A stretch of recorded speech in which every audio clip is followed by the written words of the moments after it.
La liberté des uns commence là où s'arrête celle des autres. Article 4, la Déclaration des droits de l'homme de 1789. Bonjour les scribes, j'espère que ça va pour vous. Moi, je me porte comme un cygne. Alors aujourd'hui, je me retrouve comme toujours avec mon coéquipier JM. Bonjour JM. Bonjour Denis, Comment tu vas aujourd'hui? ça va. Nous continuons d'explorer la rubrique cité et JM va nous donner une idée de ce que nous allons aborder aujourd'hui. Alors aujourd'hui, nous allons parler de la liberté d'expression. Il ne s'agira pas de parler de la liberté d'expression en tant que liberté fondamentale, en tant que droit fondamental, mais plutôt de parler de la liberté d'expression en tant que support. Liberté d'expression en tant que support. Ça m'a l'air intéressant. Qu'est-ce que ça donnerait si on parlait de la liberté d'expression en tant que support? Tous les supports qui existent ou tous les outils possibles ne peuvent pas tout régler. Nous sommes d'accord. Tout à fait. En cela, ils ont tous une limite. Et donc, votre liberté d'expression ne doit pas, en ce sens, empiéter sur le bien-être des autres. Nous avons parlé des supports ou des outils.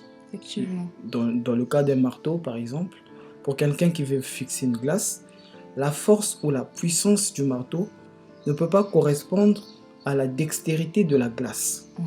Et donc, en ce sens, le marteau a une limite, n'est-ce pas? Effectivement. Dans le même sens, lorsqu'on va parler de la liberté d'expression en tant que support, on ne doit pas y voir quelque chose d'absolu. Parce que la liberté d'expression doit avoir une limite. Et la limite est donc fixée à partir de la liberté des autres. On ne peut pas, au nom de la liberté d'expression, calomnier les autres, les diffamer, les insulter et bien d'autres choses. Très bien, JM. Ce que tu viens d'énoncer me fait penser à une citation de Ardit Bekiri. Je suis tombée sur ça dernièrement, je paraphrase. De nos jours, la liberté d'expression est devenue une haine librement expressée. La liberté d'expression en tant que support, est-ce que cela voudrait dire qu'on ne peut plus s'exprimer librement? Ou comment pourrait-on s'exprimer sans empiéter sur le bien-être des autres? L'État qui est garant des libertés individuelles ou la loi en tant que telle pose déjà dès le départ un cadre dans lequel on peut s'exprimer. Cadre au-delà duquel on ne peut pas dire certaines choses. Donc déjà la loi nous limite dans notre expression, justement pour le bien-être aussi quelque part des autres.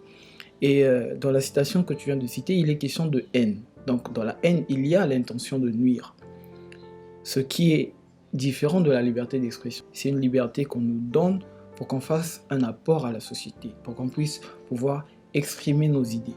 Mais tout ça doit rester dans le cadre de la loi. Voilà donc, chers scribes, ce que nous avions à vous présenter aujourd'hui. Je ressors de cet épisode avec une pensée. S'exprimer, c'est bien.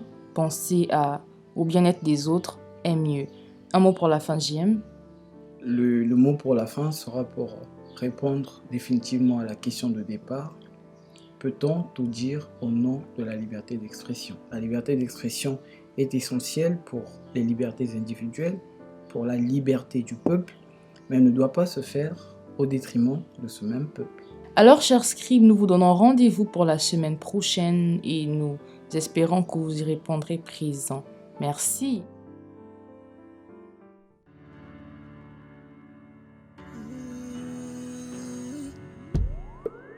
I feel safe when you hold